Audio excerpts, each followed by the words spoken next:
ইয়া লাতিফু মুখের দিকে তাকিয়ে পড়লে কি হয় আপনি জানলে অবাক হবেন। ইয়া লাতিফু এটি আল্লাহ পাক রব্বুল আলামিনের গুণবাচক বরকতপূর্ণ একটি নাম, ফজিলতপূর্ণ একটি নাম, মাহাত্ম্যপূর্ণ একটি নাম, তাৎপর্যপূর্ণ একটি নাম। আল্লাহ তাআলা ইমানদারদেরকে, মুমিন মুসলমানদেরকে যতগুলো আদেশ প্রদান করেছেন এর মধ্যে থেকে অন্যতম একটি আদেশ হলো আল্লাহ তাআলার গুণবাচক নাম ধরে ডাকতে বলেছেন। আল্লাহ তাআলা তাকে আহ্বান করতে বলেছেন। আল্লাহ তাআলা বলেন ওয়ালিল্লাহিল আসমাউল হুসনা ফাদউহু বিহা। আল্লাহ পাক রব্বুল আলামিনের জন্য রয়েছে সুন্দর সুন্দর নামসমূহ, সুতরাং তোমরা তার সুন্দর নাম ধরে আহ্বান করো, তাকে ডাকো। আল্লাহ পাক রব্বুল আলামিন তোমাদের ডাকে সাড়া দিবেন। অভাব অনটনের সময়, দুঃখ কষ্টের সময়, চিন্তা পেরেশানির সময়, যে কোনো ধরনের পরিস্থিতির সম্মুখীন হলে সে আল্লাহ তাআলাকে নির্জনে ডাকতে থাকবে, আল্লাহ তাআলাকে স্মরণ করবে, আল্লাহ তাআলা তার ডাকে সাড়া দিবেন, তার মনোবাসনাকে পূরণ করে দিবেন। ইয়া লাতিফু এটি আল্লাহ তাআলার গুণবাচক বরকতপূর্ণ একটি নাম। আমরা এই নামটি বিশেষ পদ্ধতিতে যদি আমল করে কারো মুখের দিকে তাকাই আর আল্লাহ তাআলার নামের উসিলায় সাহায্য কামনা করি, আল্লাহ পাক রব্বুল আলামিন গায়বী সাহায্য প্রদান করবেন, পেরেশানিকে দূর করে দিবেন, দোয়াকে কবুল করবেন, আশা আকাঙ্ক্ষাকে পূরণ করে দিবেন। বিশেষ করে শত্রুর হাত থেকে বাঁচার উদ্দেশ্যে, জালিমের জুলুম থেকে বাঁচার উদ্দেশ্যে, হিংসুকের হিংসা থেকে বাঁচার উদ্দেশ্যে, পরনিন্দাকারীর পরনিন্দা থেকে বাঁচার উদ্দেশ্যে আল্লাহর গুণবাচক এই নামটি অত্যন্ত ফলদায়ক হবে এবং কি খুব বেশি কার্যকর হবে।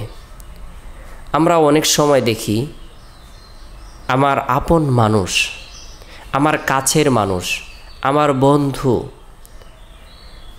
আমার সাথে হিংসা বিদ্বেষ পোষণ করে সে দূরে সরে যাচ্ছে, সে আমার ক্ষতি সাধন করছে। তার ক্ষতি থেকে বাঁচার উদ্দেশ্যে আল্লাহ তাআলার দরবারে সাহায্য কামনা করব। বিশেষ করে স্বামী স্ত্রীর মধ্যে যদি ঝগড়া বিবাদ হয়,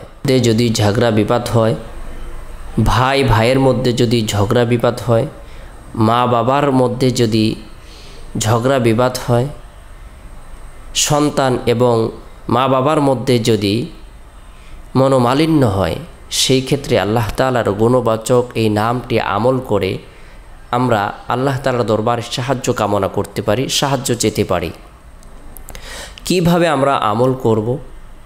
প্রথমত আমরা ভালো করে পাক পবিত্রতা অর্জন করে নেব। আল্লাহ তাআলার দরবারে সাহায্য লাভের উদ্দেশ্যে 2 রাকাত সলাতুল হাজত নামাজ আদায় করব।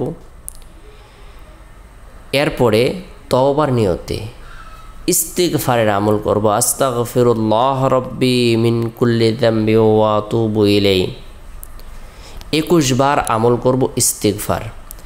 এরপরে ছোট্ট দুরূদ শরীফ 21 বার পাঠ করব সাল্লাল্লাহু আলাইহি ওয়াসাল্লাম, সাল্লাল্লাহু আলাইহি ওয়াসাল্লাম। এরপরে আল্লাহ তাআলার গুণবাচক বরকতপূর্ণ এই নামটি 21 বার আমল করব। ওই ব্যক্তির চেহারার দিকে তাকিয়ে তার মধ্যে যে হিংসা বিদ্বেষ রয়েছে, সে যে আমার ক্ষতি সাধন করছে, সে যে আমার থেকে দূরে সরে যাচ্ছে, আল্লাহ তাআলা তার নামের বরকতে তার অন্তরে যেন এই মহব্বত সৃষ্টি করে দেন। শত্রুতার যে মনোভাব রয়েছে সেটা যেন ভেঙ্গে চুরমার করে দেন। সে যেন মিল মহব্বতের সাথে চলতে পারে। তার হেদায়েতের জন্য আল্লাহ তাআলার দরবারে দোয়া করব। সেই গুণবাচক নামটি হলো ইয়া লাতিফু। ইয়া লাতিফু হে সূক্ষ্মদর্শী। কোনো ব্যক্তি যদি রিজিকে বরকত লাভের উদ্দেশ্যে এই নাম আমল করে আল্লাহ তাআলা তার রিজিকের মধ্যে বরকত দান করবেন, পেরেশানিকে দূর করে দিবেন। শত্রুর থেকে মুক্তি লাভের উদ্দেশ্যে সে যদি আমল করে আল্লাহ তাআলা তাকে শত্রুর হাত থেকে মুক্তি প্রদান করবেন, হিংসুকের হিংসা থেকে আল্লাহ তাআলা নিরাপত্তা দান করবেন। সকল ধরনের শত্রুগুলো তার বন্ধুয়ে পরিণত হয়ে যাবে। আল্লাহ তাআলা তার গুণবাচক নামটি আমাদের আমল করার তৌফিক দান করুক।